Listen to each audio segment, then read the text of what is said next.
Which is better, the Loomis method or the Reilly method? Well, today we're going to find out, both in my opinion and yours.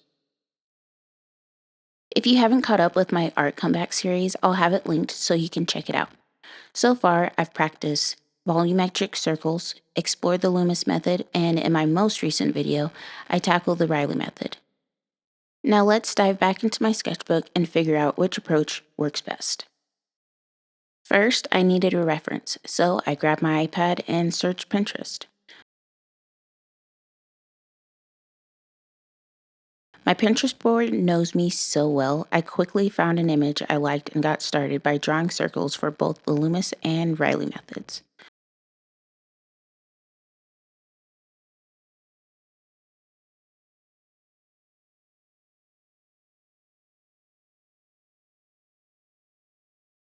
I won't go into detail about how I constructed each head. Watching me do that again might be a bit repetitive. Instead, let's jump right in to adding the features.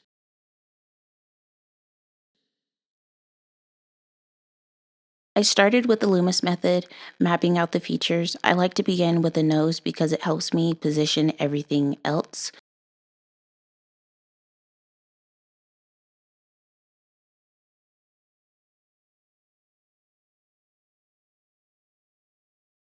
This particular nose had an interesting upward angle, which was a bit of a challenge since I don't usually draw noses from that perspective, but I love a good challenge and I think I captured it pretty accurately.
Next, I moved on to the eyes. That's when I realized I had drawn the features too small for the head.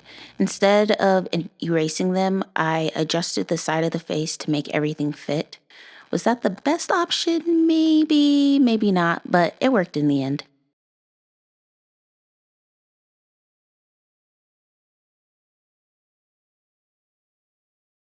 One thing I've noticed about the Loomis method is that I often have to tweak the head shape because it doesn't provide much pre-mapped information. Measuring the features beforehand would probably help me place them more accurately. I think if I had spent a little more time at the beginning refining the proportions, I would have saved myself from making major adjustments later.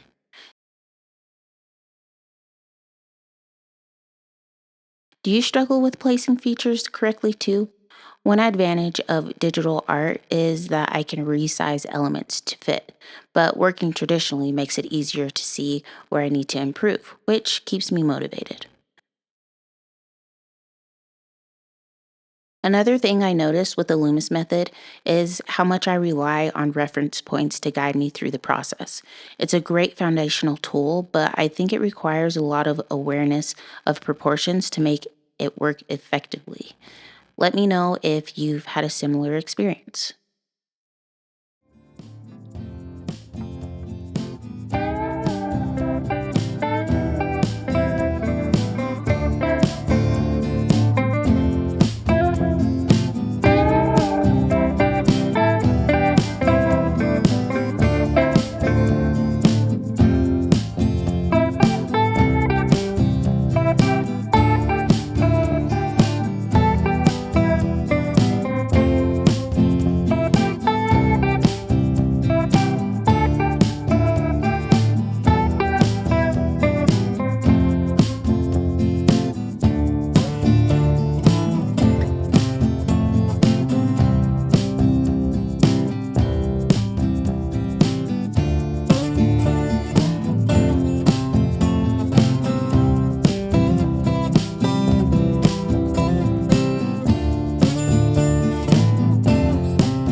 With the features mapped out, it was time to add hair.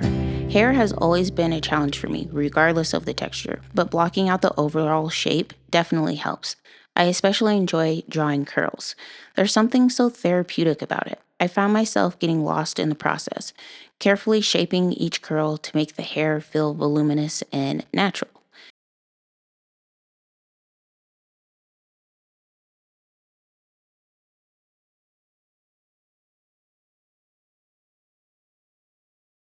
Next, I added shadows, starting with the lips and moving to the nose.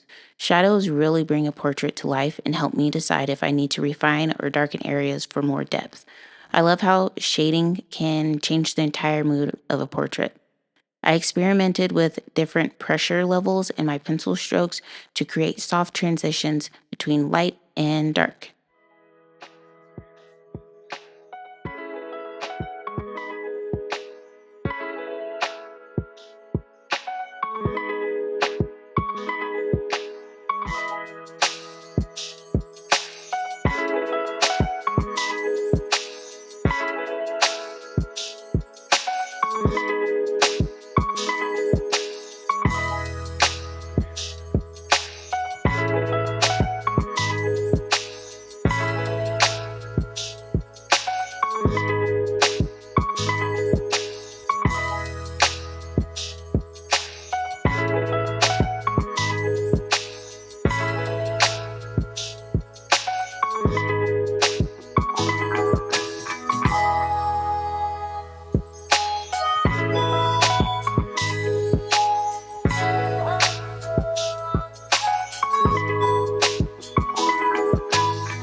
After shading and finishing the curls, the Loomis study was complete.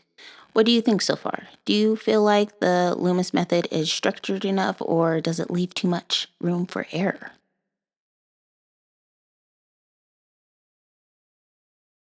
Now, on to the Reilly method. Since I had already mapped out the features, I jumped straight into the details. Again, I started with the nose, then moved on to the lips and eyes.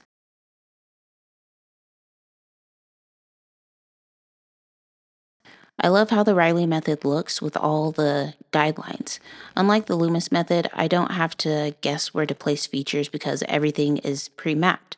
However, I can still make mistakes, like drawing one eye too big or the mouth too small, in relation to the rest of the face. No method is perfect, but both help improve my skills with practice.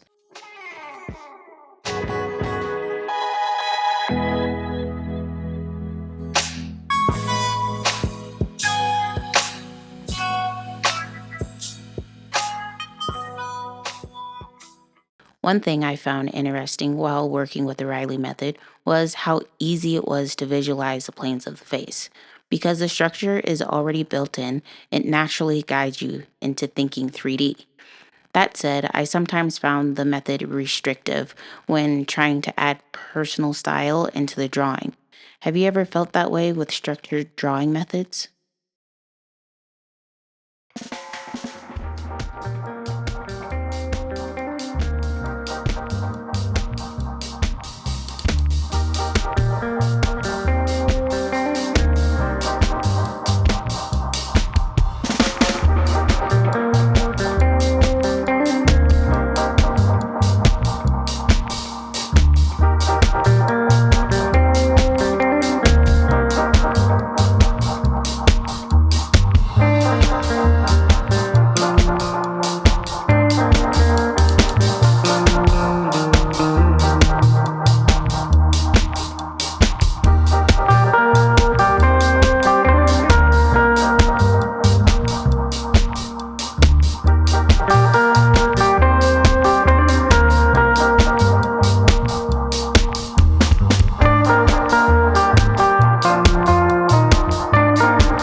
I thought I had a solid process for drawing portraits, but honestly, I just jump around to whatever feature catches my attention. I didn't even finish the face before moving on to the hair. Do you follow a specific order when creating, or do you jump around too?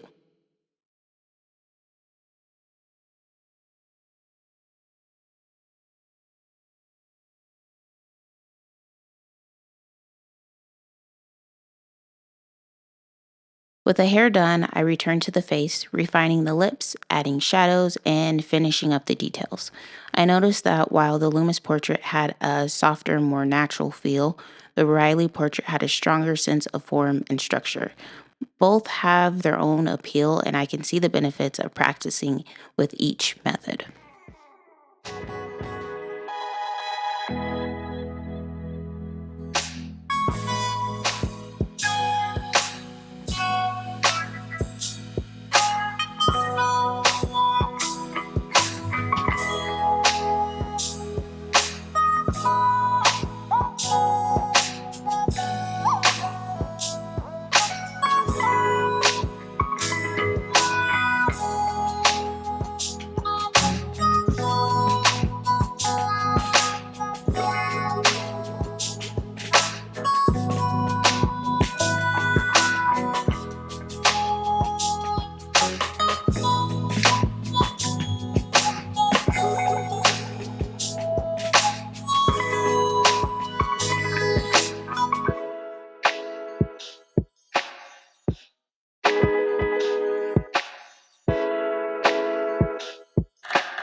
Which portrait turned out better? I honestly like both for different reasons. The Loomis method allowed me to be a bit more intuitive with my feature placement, while the Reilly method provided a strong foundation that made it easier to add structure. I think if I could combine both methods, I'd have an even stronger approach to drawing portraits. Each method has its strengths and weaknesses, and experimenting with both is a great way to learn. If you've tried these methods before, I'd love to hear your thoughts. Do you prefer the structure of the Reilly method, or do you like the flexibility of the Loomis method? For the next video in this series, I might focus on individual features or maybe take on the 100 heads challenge. We'll see what's in store. Thanks for watching, stay creative, and I'll talk to you in the next one. Bye.